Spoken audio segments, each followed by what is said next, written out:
and welcome to Concert Pipeline. My name is Steve Jones. Today on the program we have a band called Circle the Earth. I had a chance to talk to the founder of Circle the Earth, Michael McBay. He is the bassist, or the bassist. I just made that up, but it's a fit, so we'll go with it and move forward for the band. They have a new lead singer, Aviva Scott, who joined the band. We talk about her and his founding of the band, so much more in terms of his history with music. A lot to get into there, so we'll do that in just a bit. Before we do all of that, catch everybody up on what's going on for this week. We're also going to have a feature. I'm going to review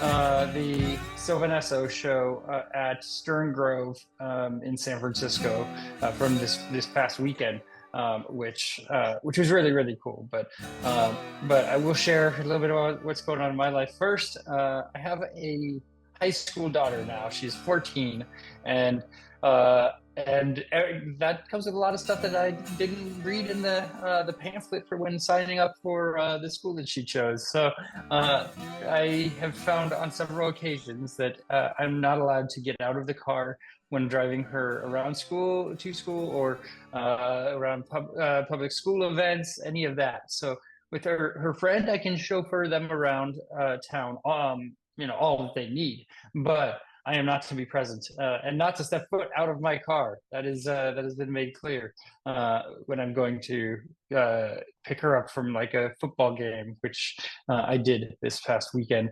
And when she was looking for me in my car, found that my son and I were out of the car looking at the action going on in the football game while we were waiting for my daughter to show up for her ride, and wondering if I would be taking her and her friend and taking her friend home. I don't know. I'm cool with all that, but apparently I got to be more cool with in terms of how I chauffeur her, around, and the terms that are agreed upon with that. So I think she'll give me another chance, but I don't know how many more chances I get. So I should learn my lesson. And my son got a Lego set, which he did chores to earn. He was picking weeds in the backyard for like an hour and earned enough money to get a small Lego set. And then his sister, he was putting it together, but he messed some up, and I was trying to help him a bit, but I didn't have time before we had to go to wherever we were going. I think it was to the Sylvan Esso show.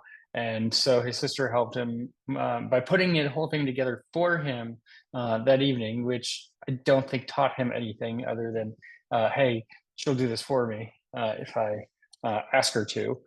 And then when it fell apart, it was an interesting moment. I'd gotten him a monster truck Lego set, and he dropped it a couple of times, and it didn't break. And so he used the words, "This is indestructible," and then 3 seconds later it broke, and I laughed a little at the situation, not at him, but then he was not stoked with the options that I presented him around me taking it all apart and putting it together again, doing his best with what he had, and just trying to figure it out, or pulling the manual and pulling it together from where it was at. He didn't like any of those options. He wanted it done for him, which I was not about to do, and his sister tried a little bit, but it didn't happen, and we ended up with those same options. So that goes the Lego story for him. So that's my kid's fun. So let's talk about Sylvan Esso. Sylvan Esso is a band that I interviewed, I believe 2014 maybe, actually, with my buddy Joe, who was co-hosting the podcast at the time. We interviewed them at the Fillmore, Amelia and Nick. It was a lot of fun. It was a really fun interview, and I had turned it down initially, but then Joe said, "No, go get that interview back," because it was one of his favorite bands that he was starting to listen to. I wasn't aware. So I got it back. We did the interview, and I don't see them doing many interviews. So maybe I scared them away from doing interviews because it was, I don't know. Anyway, but I remember it being fun. And Joe talked to them a lot about Star Trek and everything. He totally nerded out on Star Trek, and I hadn't really watched any. I was just getting started in my Star Trek interests, and so I was like, okay, you guys got this interview from here. Have fun. sort of thing. But their show was great, and I've seen them a couple of times since. I think the most recent being 2019 when they played Bottle Rock and in Napa, and just always a fun performance when I get to see them. And so they were doing this free show at Stern Grove in San Francisco, which is like South San Francisco, almost Daly City, right near San Francisco State, which is where I went to college. But I hadn't been to a show at Stern Grove or anything before. So the thing about these shows at Stern Grove, you have to go online exactly 1 month ahead of time, down to the minute before the show starts, and get tickets. And they're free. It's a free show, but you have to get your tickets in advance. I was able to get 4 tickets to this show, and ended up just taking my 2 kids and then having an extra ticket. My daughter had invited her friend, but it was her friend's sister's birthday, so she couldn't go. But so we went, and it was an interesting time. I'll tell you. We were driving into San Francisco, and it's actually raining. It actually starts raining, and it hadn't rained at all in months, but it's raining, and it looks like it's going to stop raining within the next hour or two. But we're like, okay, well, we have to walk to or stand outside of this thing and wait for the gates to open and everything. Like, we have to stop at the mall and get my daughter a sweatshirt because I said dress warm, and she ended up wearing a tank top, and that apparently wasn't going to cut it. But it ended up cutting it. Like, it was ended up the rain went away while we were in the mall getting the sweatshirt, and then she had a $55 sweatshirt that I bought her and didn't really need it, but wore it a bit. So we walk to Stern Grove. We get there, and then Stern Grove isn't like just Golden Gate Park where you see a concert there. It's a lot of it. The grounding is incline, like up the hill, and I wasn't really aware of that. And so people had gotten in before us, a significant amount of people somehow. I guess maybe from the other entrance, and then like a lot of the space was taken, and so we sat on an incline about halfway back, probably, and I was okay with it. My daughter was not, and kept urging us to go down to the flat ground around the side of the field where you can't even see the show. And so I wasn't stoked on that because I was like, no, we got a good view right here. And she ended up winning, as children tend to do. And we went down and we found a spot on this field. Took the blanket, ended up taking the blanket there. I didn't even want to take the blanket down. We just went down and scoped it out at first, and then found this spot. And then I was like, okay, fine, I'll go get the blanket. And even the guy next to where we were sitting was like, "You're leaving?" I was like, "Yep, the kids won."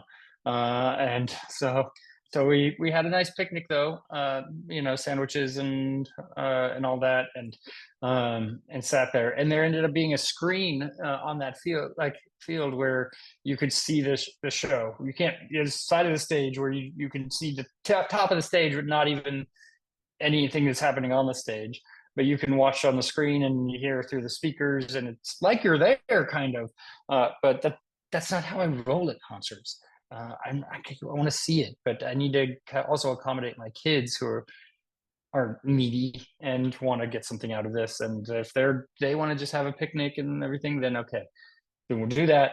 But then I'm going to go up and record a couple songs of sets or whatever for the podcast, and because I wanted to see it, and we'll do it that way. So this band Poolside was opening the show, and I didn't know anything about them, but I do know a little bit about them now. They're like a jam rock band. I'd listened to a couple of the songs ahead of time, but it was total jam rocky and chill. And I neither like it nor dislike it. Just how it is. It's not bad. It's not bad. They put on a set for almost an hour and a half maybe, to start the show out. And they're from they mentioned that they're from San Francisco, and actually that formed like a couple blocks away at San Francisco State in the dorms there. And I didn't live in the dorms. I lived in the apartments at San Francisco State, but it was right next to the dorms. And so that's pretty cool that they had their origins where I went to school. I did record one song of their set, so I want to play that now. This is a song called Layla. And here it is by Poolside.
Hell yeah.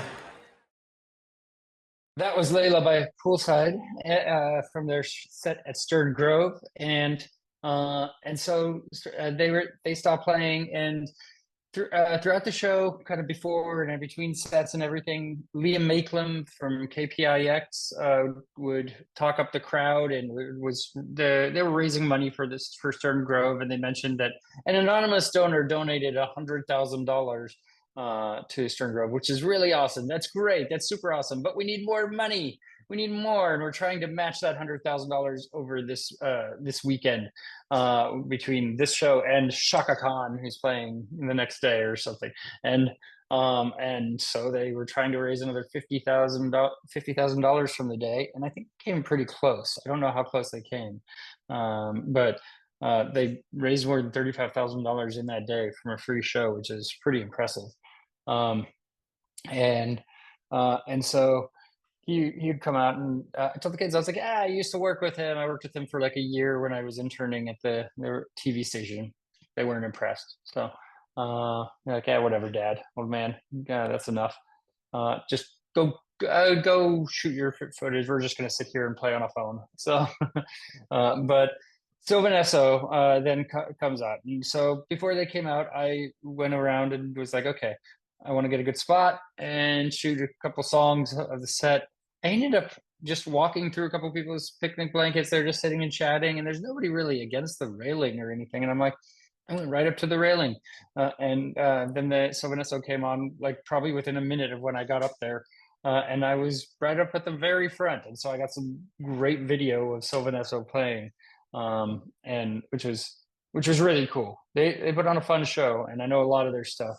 So I was like, okay, do I stay here for the whole time, or do I go back and spend part of it with the kids? I split the difference, and I stayed for probably 6 songs or so, and then went back to be with the kids. But I want to play a song from Sylvan Esso's set. Again, Amelia and Nick, really cool. They had a lot of fun.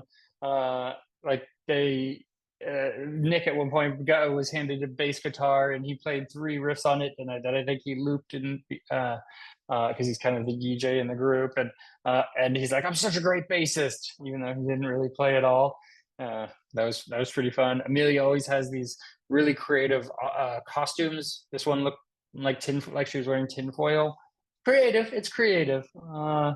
And she just had so much energy and joy on the stage, which is something I enjoy about their sets as well. So we're going to play one song by Sylvan Esso here, and then we'll save one more song for the end of the program that we'll do. So let's do HSKT by Sylvan Esso. And for those not in the know, that is head, shoulders, knees, toes is what that stands for. So here is Sylvan Esso from Stern Grove. I got a television, it's making me go. Wherever end up, wherever I go. Hey, I got a television, filling me with bones. I got a phone that beeps, it's me, no, I'm not alone. I got a phone that beeps, it's me, no, I'm not alone. Wherever I end up, I sleep like a stone. Yeah, I got a phone that beeps, it's me, no, I'm not alone. I have my shoulders, knees and toes. I have my shoulders, knees and toes. I have my shoulders, knees and toes. Running everywhere with fancy clothes. I have my shoulders, knees and toes. I have my shoulders, knees and toes. Have my shoulders, knees and toes. See Kevin, right to right. Oh yeah, kinda hurt. Don't you wanna get some? Right. Oh yeah, kinda hurt. Don't you wanna get some? I have my shoulders, knees and toes. I have my shoulders, knees and toes. I have my shoulders, knees and toes. Running everywhere in fancy clothes. I have my shoulders, knees and toes. I have my shoulders, knees and toes. Have my shoulders, knees and toes. To Kevin, right? All around the party we stand in circles now. Oh, all around the party we stand in circles now. Oh, how did I get here? Who knows where I come from? All around the party we stand in circles now.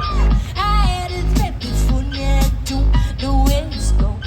I had it fit before, now I don't know where it's going. Oh, how did I get here? What did I say when I was young? I had it fit before, now I don't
Thanks, y'all.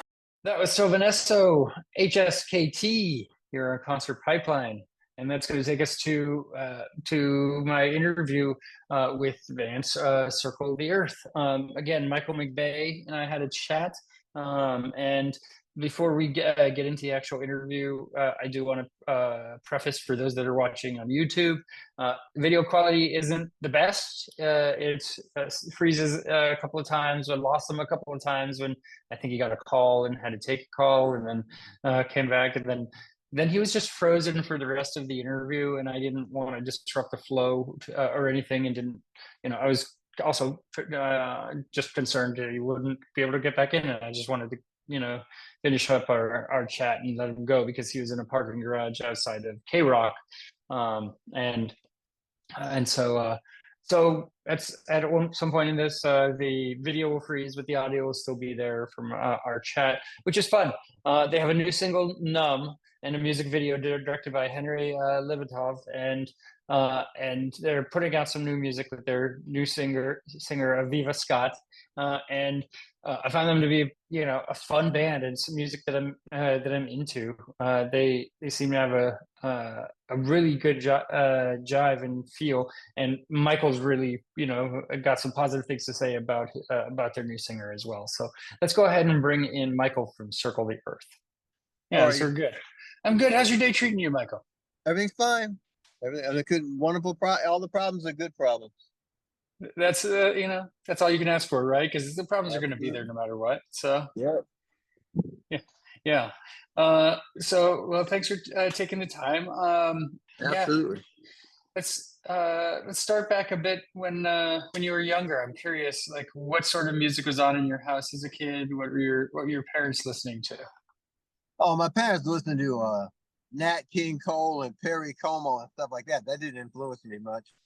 The first music I listened to was Sly and the Family Stone, Jimi Hendrix, and Chicago. Those are the first things. But my life changed, man, the first time I heard Yes. I heard Siberian Khatru, my soul lit up. I knew that was it was like, what the fuck is this? And that was like, everything resonated for me. The spirituality of it, the technicality of it, the melody, the harmonies, the positivity, all of it. My mind was blown. Yeah. Did you get to see Yes live? 31 times. Whoa. Okay. So tell me about the first time that you saw Yes. Was it like a transcending experience? Yeah, absolutely. They played Siberian Khatru I saw them at the Cow Palace in San Francisco, built by Bill Graham.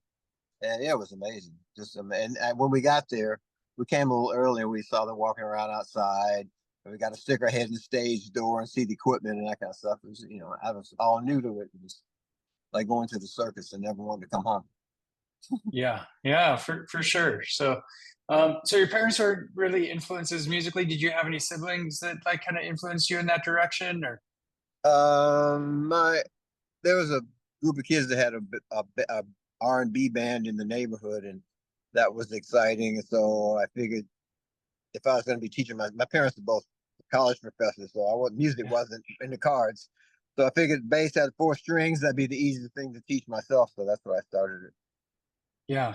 And your parents weren't just college professors, but I mean, they have a lot to be proud of. I mean, they were kind of monumental college professors. Tell me kind of about growing up in that environment and kind of the I guess the discipline that they gave you as well.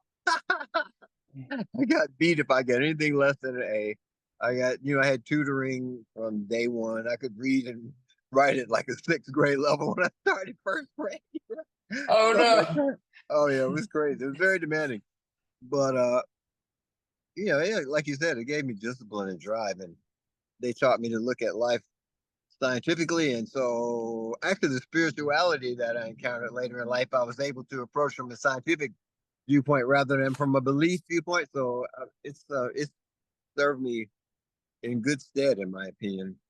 Helped me get off drugs and survive all that stuff too, actually.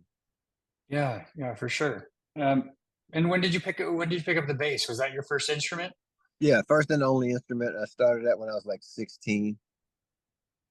Yeah. Did you join a high school band and kind of? I was in a high school band. The first thing we played was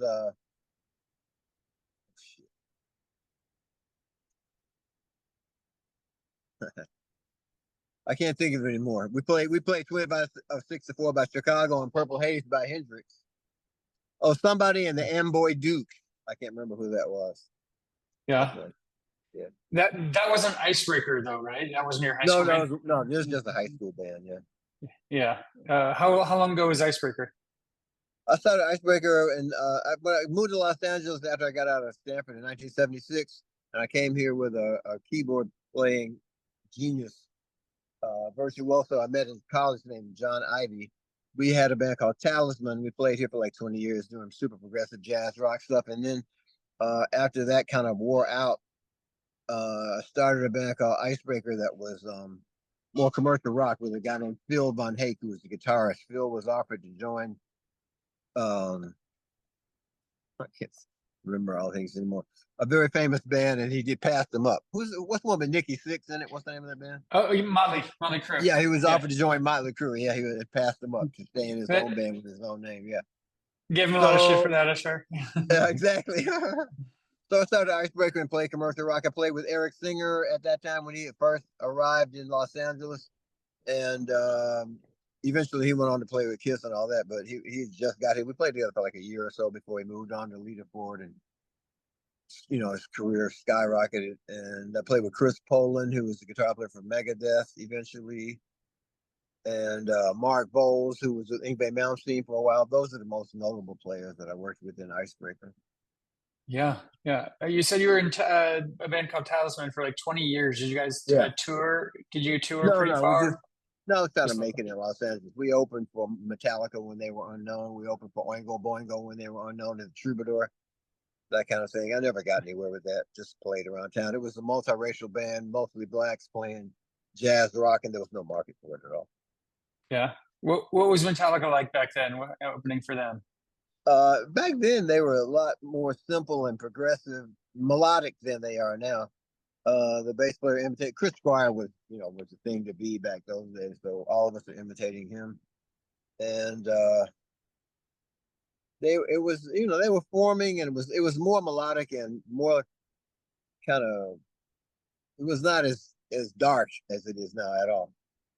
Yeah. Do you remember your first concert that you went to? First concert I went to was Deep Purple. They were playing Smoke on the Water. I saw them in Atlanta, Georgia. There was a pile of cocaine on a plate in plain view, and they were snorting it. I'll never forget that. Can't do that as freely these days, I'm imagining. No, it was shocking. It was absolutely completely different. That's awesome. Yeah. And was there a show that made you kind of say like, okay, this is what I want to do. I want to play live. I enjoyed.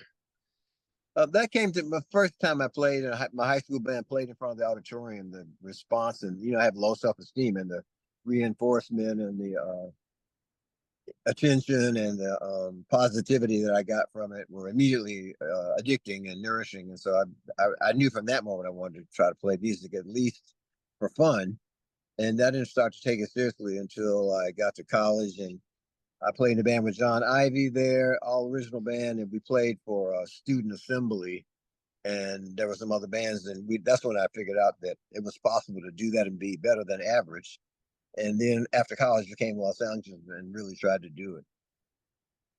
Yeah. Was that Stanford or UCLA? Yeah. Or you were Stanford. Oh, okay. Yeah. And you were at UCLA also, right? Yeah, I went to UCLA Med School. That was much later. That was like 80, 86, 87, 88, around there. Were you playing in bands around that time too?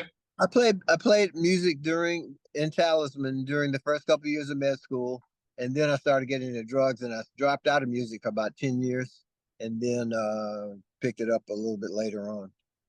Yeah. Again. Yeah. And you've been sober for like 14 years now? Yeah. Mm-hmm. 14 years. Congratulations. That's that's epic. So tell me kind of about that transformation for you, kind of turning the corner. I'm really strong, so I survived doing drugs a lot for like 20 years. There were times when my alcohol and crack cocaine level never reached zero for like a year. I stayed up 17 days in a row one time to see how far I could go. I'm lucky I don't have a stroke or something or a heart attack. Yeah. And I just did that and managed to work and not get caught. Eventually, I came to the attention of the medical board and had to force into treatment, and then finished treatment and started back again. Numerous relapses in and out of rehab centers and all that. And 14 years ago, they put me into 6 months mandatory inpatient treatment. And I did 2 months at a place called Community Bay in Watts, where they're fighting over apples and cookies. And then they put me at Claire Foundation, and Claire Foundation was transformational for me because I had been to a crazy place full of minorities that were trying to kill each other, and then they put me in a place where recovery really seemed to be the focus. And I did a month at Claire. That was very transformational for me. And then they put me 3 months at Warm Springs just to make sure I got it. And when I got out of Warm Springs, I've been away from my life, music, and my friends, everything for 6 months, and I just resolved never to go back down that road because I've been doing it for so long my way. You know what I mean? So I went straight to a meeting as soon as I got out, like they recommended, and continued voluntary urine testing and voluntary attendance at recovery meetings, and I still do that now. Even now, I voluntarily call into a computer every morning to see if I'm randomly requested to do drug testing. I stay plugged in with a group of recovering doctors called Pacific Assistance Group, led by a lady named Tracy Zemansky, who monitors doctors for the medical board. And I'm reintegrating with Claire Foundation to do a benefit concert for them. In fact, I'm at K-Rock radio station now, waiting for them to show up so we can do a walkthrough and plan this event. Yeah. Do all those things like help you kind of stay clean, or do you find, this far down the road, like that it's difficult to you have moments of this far down the road?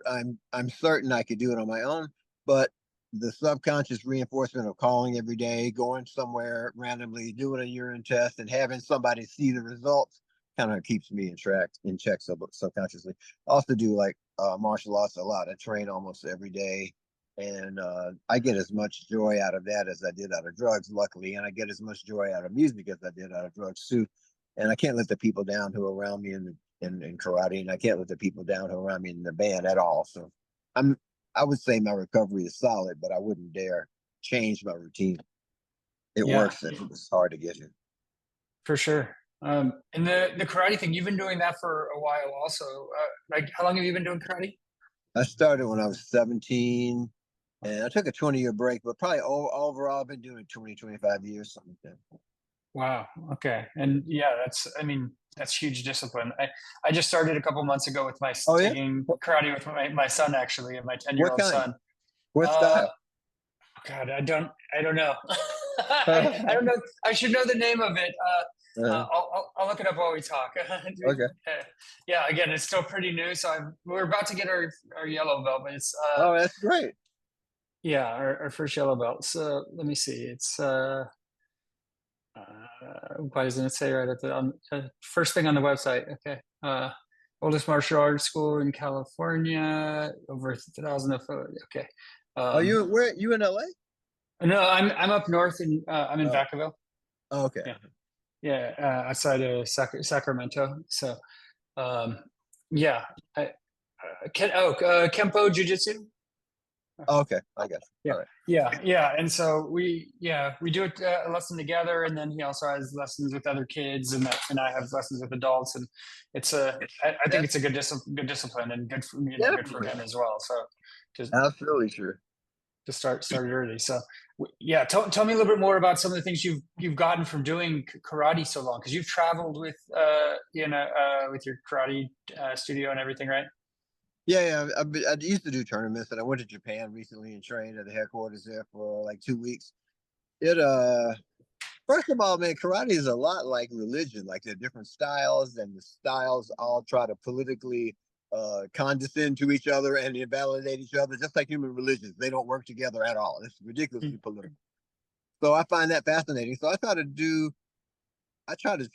find the commonality in it, and train and get the strong points out of each of the different instructors of the different organizations that are available around town. And as a result of that, I have a beautiful group of friends, and the people that are my closest friends have more open minds in general than the average karate person who only studies one style and thinks everything else is ridiculous and all that. And it teaches me to try to reach God, try to get closer to God, not about fighting, not about ego, just try to control myself, develop my technique to the best I can. Like I'm a complete nerd. I'm not good at it. It takes me thousands of times more than the average person to get anywhere. So basically, I do it for spiritual reasons, to improve myself, improve my life, prolong my life, and reach closer to God. I try to pray while I'm doing it. I train on my own and try to think about, read spiritual stuff and try to think about it while I'm training and stuff like that. So tell me about creating Circle the Earth. How did Okay. Circle the Earth come about? Okay, I stopped playing music for a long time. I met a girl named Candace Aragon, who's a very talented singer-songwriter, and I decided to try to help her. I put a band together around her. I treated her with complete integrity, sincerity, because I remember what it was like to be a struggling musician on my own, So I put the band together around her, I tried to play bass in it, and then she just disappeared. And the band member said to me, "What do you want to do?" I said, "Well," they said, "You want to get another singer and go on?" They said, "Sure." So we got a girl named Paige Williams, and we called it Ice Breaker again. And that lasted for a while. Then we changed singers over and over again until I came across a lady named Kadia Handon. And then we called it Circle the Earth because at that point we had found Kadia, the drummer was Sandro Feliciano from Brazil, who I met 14 years ago. He toured the world with Tina Marie and Lauryn Hill and Funkadelic and all that, fantastic player. And his playing was, I was, enthralled the first time I heard him. So I tried to continue to work with him. Next, I came across Sandy Chow Wang, who is from Taiwan. She answered an ad in Craigslist, actually, and she blew her first audition away. So at that point, it was Sandro and Kadia and Sandy and some other players. And then eventually we came across Kazuki, who was recommended by a heavy metal guitar player that knew I was looking for somebody. Kazuki's from Japan. He's endorsed by GHS Strings, uses Kevin amplifiers, ESP guitars, everything. And that was Circle the Earth. And then, quite frankly, some people from the industry put their face in my face and said, "If you really want to make this work, you have to change singers." And it's something I never would have done. But are you there? Can you hear me? Okay? Yeah, I got you. All right. I don't know what happened to it. Okay. So we had a meeting and they told me, if you really want to make it, you have great songs, you have a great band, you have to change singers. So I did, and they brought this girl Aviva in, and she did 3 or 4 auditions and eventually clicked like it's never clicked before. And now that she's in the band, it's fantastic. She's as motivated and dedicated and energetic and serious and vibrant and everything as we are. And so it's like it's never been before. And to be honest with you, all the sincerity, integrity, dedication, loyalty, generosity, all those beautiful things I tried to pour into the last singer over the last 8 years, God gave them back to me in the form of Aviva Scott. Like she's everything I tried to get and tried to be for the other singer. This person is back to me. So it couldn't be more beautiful spiritual thing for me. It's something I never would have done. It's something God did for me. That's honestly how I look at it, because I wouldn't have done it myself. I was blindly loyal to the last person. Yeah, no, for sure. That's amazing. So tell me about the dynamic on stage. I mean, Aviva looks like she has great stage presence, and you've played. It's like night and day, dude. She is. The one thing I hear is that now all my running around on stage makes sense. It fits now, huh? Because she's more energetic than I am. She's on her knees. She's engaging with the crowd. She gets off the stage, leans down in a chair, supine on the chair, or goes down to the audience, walks around with an FM microphone, just all the things a star does without reservation. And she's charismatic. Voice is fantastic. No pitch problems. Very strong. Great endurance. And changes outfits and looks every time. And she's beautiful and captivating. And it's great. It's just great. Yeah, it's incredible. And I was looking at some of her stuff too. I mean, she's done some incredible things. Like she sang the national anthem for troops, and I mean, it's pretty cool. And was your band's first concert for like 6,000 people, or was that her solo stuff? Do you know? I don't know her solo stuff that well. The current band has not played for 6,000 people. I have before. I when I was in Talisman, we opened for Smokey Robinson at the Rose Bowl, but I haven't played in front of 6,000 people with this band.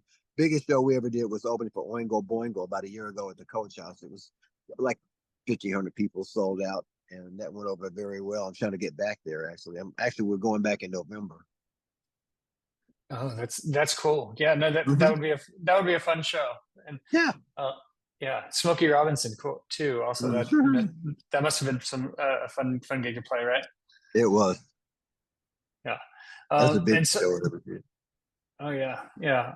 And so, so your new single is "Numb," and you've done two videos with Henry Libetov, though, right? So you've done Yeah.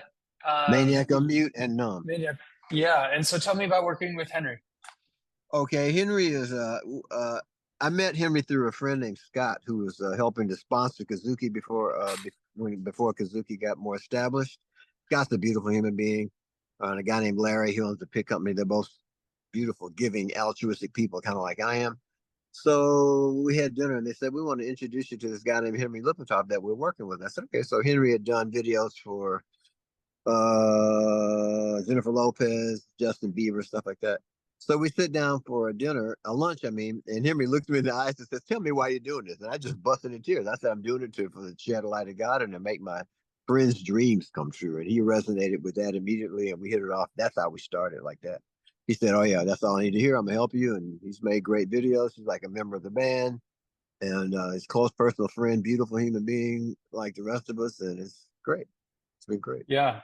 Yeah. And like the Numb video, you all are on icebergs and yeah. I mean, was that all shot on the soundstage in one day sort of thing? Like, I mean, I love the visuals. That's all him. Yeah. He sat us on green screen, and he took the character with the older man in the video is our sound tech, John Kirby, but he took John out into the snow and filmed those scenes real, but all the icebergs and all that is us on a green screen with CGI behind it.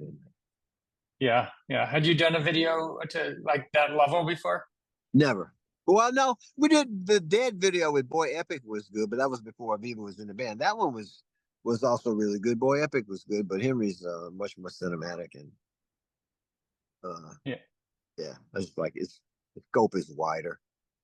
Yeah, and do you find that Aviva is able to like kind of match or bring her own kind of flavor to your songs? Absolutely. From that you had before her? Yeah. Aviva brings her flavor to everything, dude. From the quality, she's like a super team member. Like from the quality of the social media posts to the quality of the photographs to the font in the ads to of course her look on stage, and she brings a new level of professionalism to everything in a humble and supportive and cooperative kind of way. It's a really beautiful thing. It's a gift to me, man, from God, man. It's like everything I could have ever wanted out of a vocalist. It's like she's my sister or something like that. It's like really a nice thing. It's so great for you to have that. That's so cool. Absolutely. Yeah. And I saw a video today that you guys posted today of being in the studio. Are you recording more? Are you working on a full-length album? We have enough songs for an EP absolutely done, and we're in the process of mixing some older songs that she replaced the lead vocals on, and we're recording a new song called Slight Curiosity, a second song written for us by Lauren Christie. She did Maniac on Mute, and now she has given us Slight Curiosities. A little bit more modern than the other stuff we've done. It's very catchy and has a lot of character, and it's a very strong single. We're trying to decide when to release it, but we're in the middle of recording it now. Very, very cool. And with Ethan Kaufman. Yeah, I saw you have a handful of shows still lined up around LA. Do you see getting on the road maybe in the fall, or what does that look like for playing shows ahead? So here's the deal. So the band I'm financing the whole thing. So it's super tough to go on the road without a single. So our plan is to release some singles and get some traction once there's a popular song out, and we have a following in different places. Then it would make sense to go out or maybe do buy-ons. At this point, we Los Angeles is saturated, 8,000 acts trying to do the same thing. So here it's pay to play. Luckily, we've risen to the top of that where people let us pay to play before they let other people pay to play, but it's still the same thing. It roughly costs $1 to $1.50 per person in the audience to jump onto a show in front of a headliner that has a large draw and play for them. So we're right at the Wow. point where that's working out successfully. We're picking up a lot of new fans from doing that. We just opened for Zach Lewis at the Echoplex, which is a Live Nation event, and that went over great. The crowd went berserk, too. So we got a lot of new fans from that. We did a show opening for I can't think of the guy's name. It's the Garden Amphitheater, and there's like 300 people there. They went crazy. We got a new fans from that. We're doing opening for a band called Fast Times that has a residency at the Whiskey that packs the whiskey on Monday, November 4th or something like that. And we're going opening for Patty Smythe at the Agora Canyon Club next week or something like that. Now that she's in the band, it's catching fire. When we open for people, it really makes a difference. Yeah, for sure, for sure. And I know you said you're at K Rock. Are they playing Numb? Is that helping? I'm not big enough to where they will play the song, but the program director turns out to be a personal friend of Aviva's for years and never knew she sang. Like they go to each other's parties, and she didn't know he worked for K Rock. He didn't know she sang. And when I said, check out my new singer, he goes, that looks like my friend Aviva. And it turns out that it was. So his name is Cal Saul. He's very supportive, and I'm going to meet him right now. And we're going to do a walkthrough of the venue and set up a benefit concert to sponsor the Claire Foundation that got me sober.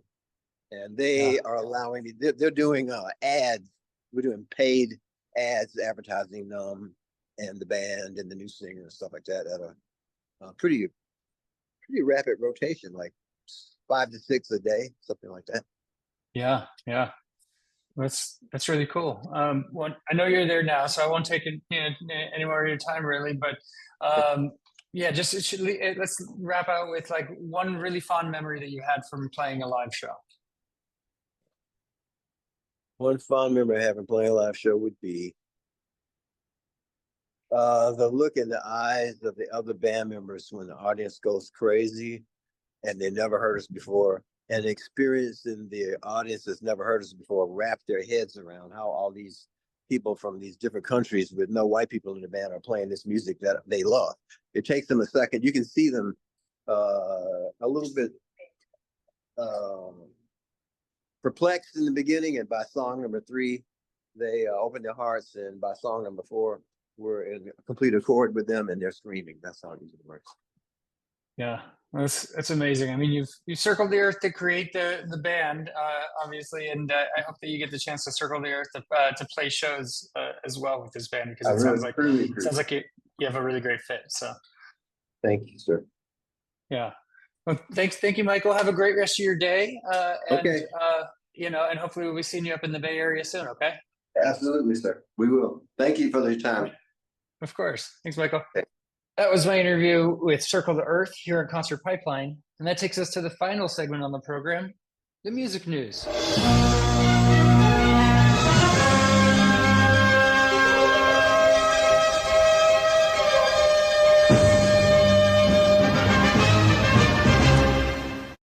Okay, I got a couple stories to wind out the program. Actually, a handful of stories, but a handful of them are kind of linked together. And I don't like kind of going down this road, but just there's so much noise with it that I'm just going to hit it, and I'll hit it high level and try and continue to move on afterwards. And that is stories surrounding Donald Trump in terms of musicians and things that Trump is doing that musicians are not favoring in terms of their music, not politically, but it obviously then they aren't supporters if they are coming at him. So Isaac Hayes' family was granted an emergency hearing for an injunction against Trump. Isaac Hayes III said, "See you in court." And I guess he used the song "Hold On, I'm Coming."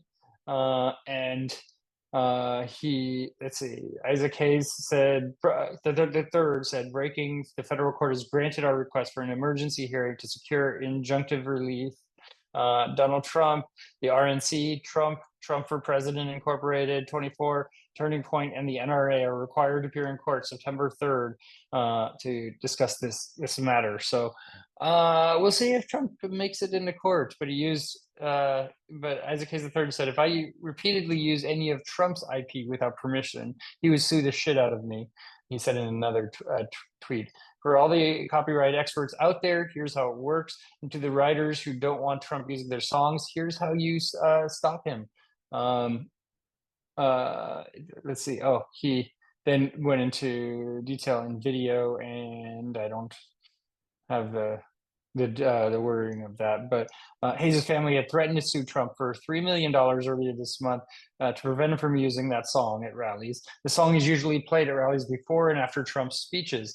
And according to a letter sent to Trump and his team, which was shared by Hayes' son on social media, they will file a lawsuit for 134 counts of copyright infringement and demanding the $3 million in licensing fees for the campaign's repeated use of the song between 2022 and 2024. In their letter, they've claimed they've asked repeatedly for him to stop using the song, and he obviously hasn't. Their lawyer alleged that the Trump campaign is willfully and brazenly engaged in copyright infringement, demanded that the campaign remove any videos featuring the song, and demanded that they issue a full statement acknowledging that the Hayes family have not authorized, endorsed, or permitted the use of his music. The Smiths' Please, Please, Please Let Me Get What I Want was played at one such event. Johnny Marr made his thoughts clear. Consider this shit shut down right now. The Foo Fighters made clear they did not consent to Trump using the song My Hero, which he did at a recent rally. Trump doesn't have selection to match music outside of Kid Rock. I think that's part of the problem. So you know, he feels he can just use it, and apparently will pay the price. All right, and another instance, Donald Trump addressed the AI Swifties for Trump images. He said someone else generated them. There were images that went up of Swift endorsing his campaign on social media channels, which were not real, but Trump shared them anyway, and he said I didn't generate them, and they included screenshots of women wearing shirts with the slogan "Swifties for Trump" and an image of Swift made up like Uncle Sam with the banner "Taylor wants you to vote for Trump." And Trump was confronted on the subject from Fox Business News and asked him if he was worried about being sued by Swift over the images. He said, "I don't know anything about them other than somebody else generated them. I didn't generate them." Came out, they said, "Oh, look at this. They were all made up by other people. AI is always very dangerous in that way. It's happening with me too. They're having me speak. I speak perfectly. I mean, absolutely perfectly on AI. And I'm like endorsing other products and things. It's a little bit dangerous out there." Okay, well, if you're sharing it, then you should probably stay away from sharing it. Beyonce reportedly sent Trump campaign a cease and desist for Freedom video, which came after Beyonce endorsed Kamala Harris's use of freedom as her campaign anthem. And so there's a lot of artists that don't want Trump to use their music. Okay, what's next? This is one I didn't address a few weeks ago, and it nagged at me for the past couple of weeks because it just came at a point when I wasn't recording the podcast actively, when it wasn't at the front of my mind when I was looking at music news for the podcast in the past couple of weeks. And then I'm like, oh man, I forgot to talk about that. And that is Aerosmith announcing their retirement from touring due to Steven Tyler's vocal injury. So this is absolutely old news of like 3 weeks, but it's one that I wanted to just kind of talk about for a moment. They announced their retirement from touring. They canceled their farewell tour due to Steven Tyler's vocal injury. They just can't do it. They said, "We've always wanted to blow your mind when performing. As you know, Steven's voice is an instrument like no other. He spent months tirelessly working on getting his voice to where it was before his injury. We've seen him struggling despite having the best medical team by his side. Sadly, it is clear that a full recovery from his vocal injury is not possible. We made a heartbreaking and difficult but necessary decision as a band of brothers to retire from the touring stage." They made the call, and you know what? I know a lot of fans are bummed they won't get to see Aerosmith play live anymore. I was one of those as well. I was looking at tickets a couple months back when they were going on sale for this tour, and I wanted to be close. I was like, it'd be cool to see Aerosmith one last time and be up close. And I was looking at resale tickets in the little pit area for $5,500, and I'm like, nope, guess I'm missing that boat. and a lot of people are now missing that boat as well. Everyone pretty much. But I got to see Aerosmith live twice over the years. Both times at least 20 years ago or so at this point, but it was great, a great opportunity to get to see him, and I'm glad that I got that chance. So, and he's going to get to retire and just chill a little bit. You know, I know music's in their blood, but you don't have to play until you croak. Like, just enjoy the last couple of years you got. You did it for so long and made so many people happy through your music, and congrats to you. So, all right. Eminem's daughter, Haley Jade, says she audibly sobbed at her dad's new music and can't listen again. I definitely cry every time I hear it at all, Haley said of the rapper's emotional new track, Somebody Save Me.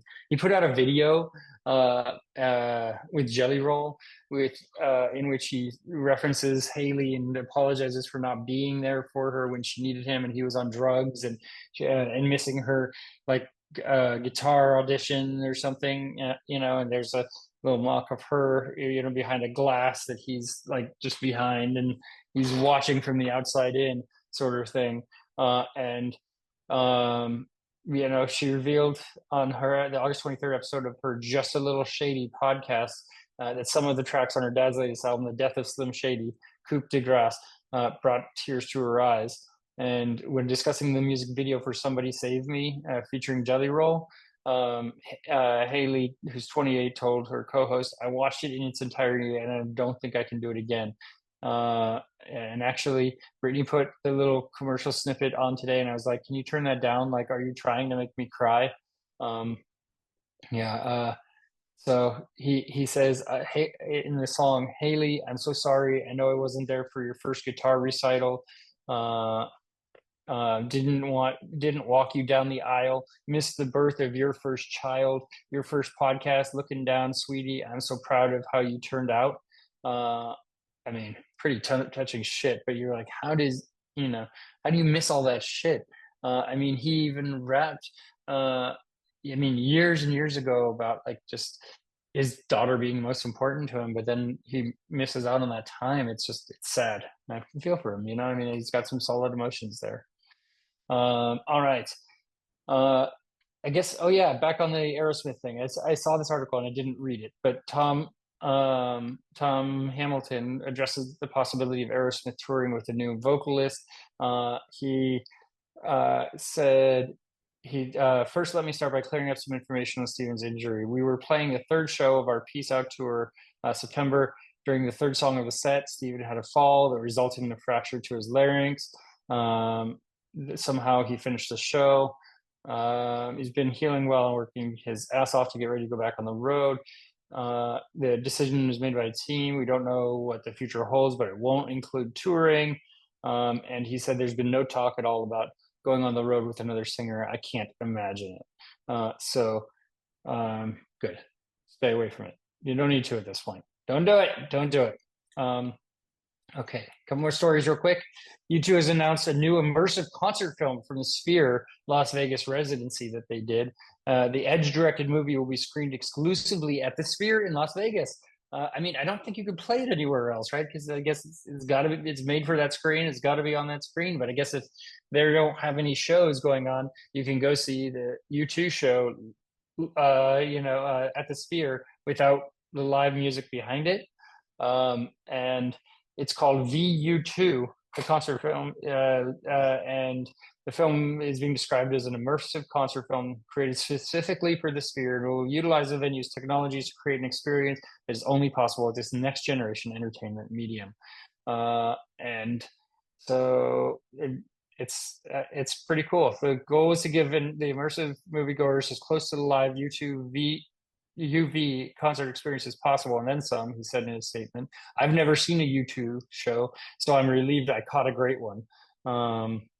There's a trailer online for it, I guess, but I'm sure you're not going to get the experience that you would if you're in the Sphere. So that's going to be coming at some point. And then the last news story I got, and this is one that really drew my attention.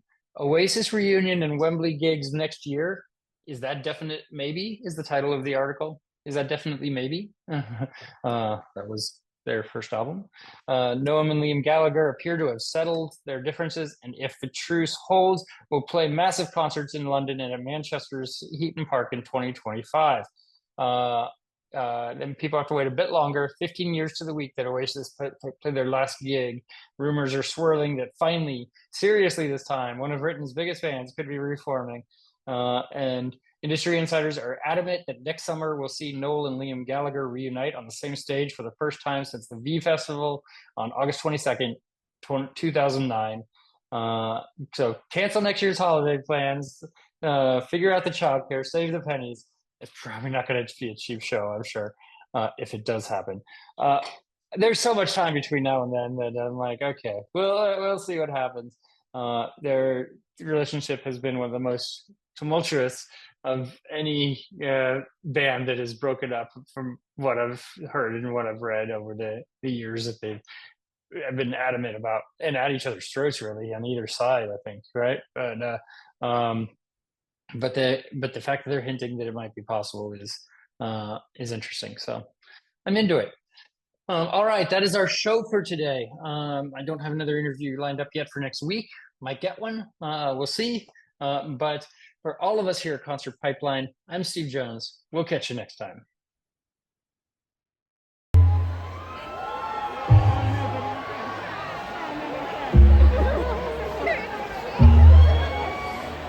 I had it all planned that before you met me.